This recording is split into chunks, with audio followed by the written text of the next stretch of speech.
El Silbón anoche viví una experiencia aterradora en la carretera a Mao. Era una madrugada fría y silenciosa cuando, al repasar las grabaciones que mi hermano había hecho unos días antes, el audio resonó en mi mente con una insistencia casi dolorosa, un susurro lejano y extraño que, hasta ese momento, yo había descartado como parte de mi imaginación. Siempre había pensado que el Silbón era solo un cuento para asustar a los niños, una leyenda que evoca sombras y huesos en los cañaverales, pero anoche, al llegar al kilómetro de la carretera a Mao, todo cambió. Con la grabadora temblando en mi mano, sentí como la brisa helada me envolvía los hombros mientras el viento murmuraba entre las hojas secas de la caña, un murmullo que a veces parecía un lamento, otras veces un silencio cargado de expectativa. No era una noche común. La luna se ocultaba tras nubes dispersas, dejando un cielo casi negro y estrellado, y la carretera desierta parecía un túnel sin fin, un hilo de asfalto que unía el mundo de los vivos con el reino de lo desconocido. Alrededor de un rancho aislado, la hoguera chisporroteaba con fuerza, enviando destellos anaranjados contra el metal oxidado de la cerca y tiñendo las siluetas de los troncos con sombras danzantes. El aire olía a ceniza y tierra mojada, y cada vez que una chispa se elevaba, parecía un pequeño espíritu que huía hacia la nada. Apoyado contra una viga de madera, dejé que el calor me calmara el pulso mientras preparaba la radio portátil. Había decidido grabar algo más que un reportaje. Necesitaba enfrentar el mito con herramientas reales y comprobar si las historias que se contaban en mi pueblo tenían un sustrato de verdad.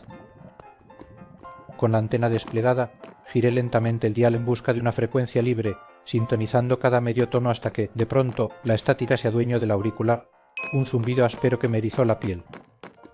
Justo cuando pensé en rendirme, la interferencia dio paso a un sonido extraño, casi imperceptible, un ulular que subía y bajaba como un lamento ahogado entre dos respiraciones. Mis manos se tensaron y pulsé rec sin medir las consecuencias. El ulular creció en intensidad, envolviéndome en una oleada de frío interior que me recorrió la espalda hasta la nuca.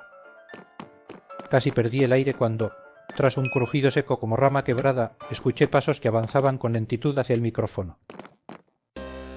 Tuve la sensación de que cada golpe de la suela contra el suelo mojado traía consigo un mensaje enigmático, un aviso silencioso para quien se atreviera a escuchar. Y entonces lo oí claramente, un susurro roto, una voz turbia que repetía una sola palabra con un eco cavernoso: Silbón, Silbón.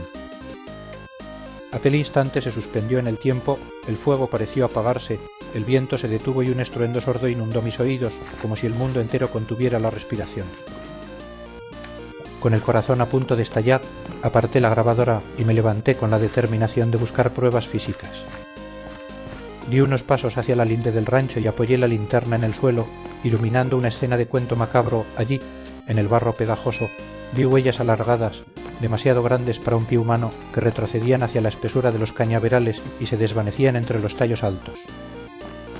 Cada pisada parecía nítida, marcada con una profundidad y una forma ovalada que recordaba a un cráneo alargado, como si se tratara de una bota fantasmal dejando rastro en la tierra.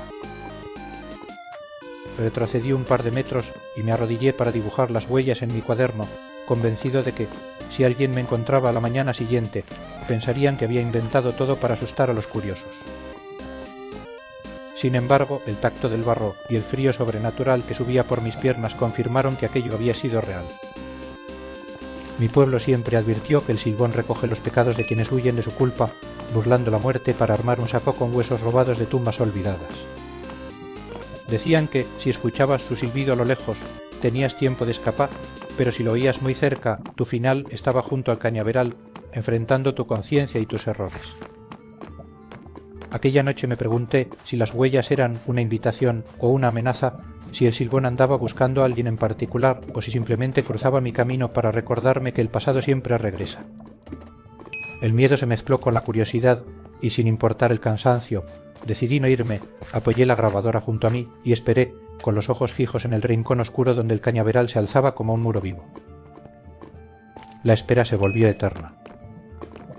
Cada crujido de caña alrededor, cada susurro de hojas, me hacía girar la linterna buscando una silueta que nunca apareció. En un momento, juraría haber visto un destello blanco entre los tallos, un pantalón de lino sucio y un sombrero destrozado. Al encender el haz de luz, no hallé más que oscuridad. Los minutos pasaban como horas y mis pensamientos se llenaron de recuerdos de mi hermano que me había pasado aquella grabación con solo una nota. Escúchalo con cuidado. ¿Por qué querría que viviera una experiencia así? ¿Acaso creía que el Silbón era real? Mi mente osciló entre la duda y la certeza, entre la leyenda y la realidad latente que me envolvía. Al cabo de un rato la radio volvió a zumbar y, esta vez, el ulular se transformó en una melodía discordante, notas agudas y graves que parecían un canto ritual.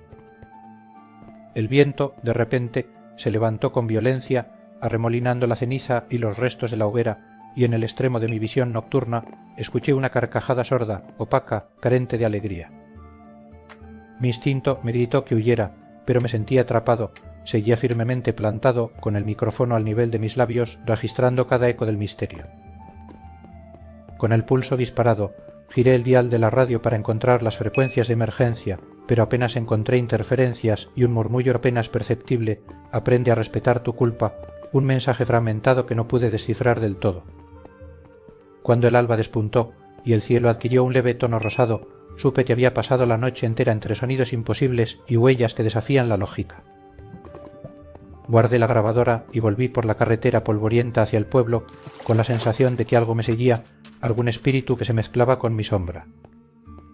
Al llegar a casa, revisé la grabación en mi ordenador y, para mi sorpresa, la forma de onda mostraba líneas irregulares justo donde se oía el ulular y el susurro. Traté de aislar el sonido con filtros digitales, compararlo con archivos de radioaficionados y, aunque parte de él sonaba como viento y crujidos comunes, la voz fragmentada de Silbón resultó imposible de reproducir con sintetizadores. Esa noche, cuando mis ojos se cerraron, el silbido volvió a mí en mis sueños, retumbando en el viento y convirtiéndose en un recordatorio de que algunos mitos no fueron creados para niñas y niños, sino para advertir a quienes huyen de sus actos. Me desperté sudando frío y comprendí que, aunque quisiera olvidar, el eco del Silbón ya formaba parte de mí. Investigadores, curiosos y noctámbulos han buscado explicaciones racionales. Unos afirman que es un animal de gran tamaño, otros culpan a fenómenos meteorológicos extraños o a biólogos aficionados que experimentan con cañas huecas, pero ninguno ha explicado las huellas alargadas y la voz gutural. Mi experiencia me dice que hay algo más, un ingrediente de miedo antiguo que persiste en la sangre del terruño y que solo aflora en aquellas noches en las que la luna se esconde. Ahora, con el corazón aún latiendo fuerte y las manos temblorosas al encender el micrófono para esta narración, te pregunto a ti, amigo espectador, ¿crees en el Silbón? ¿Alguna vez has escuchado un silbido en la oscuridad que te heló la sangre? ¿Has sentido que unos ojos invisibles te siguen entre las sombras? Si tu respuesta es sí, comenta y comparte tu experiencia. Porque al final, la leyenda sobrevive no solo en los cuentos, sino en aquellos que la viven y la transmiten, en cada silbido que cruza la noche y nos recuerda que a veces los pecados del pasado cobran vida en forma de un alma errante que, cargando huesos ajenos, busca reconciliar su culpa con el viento.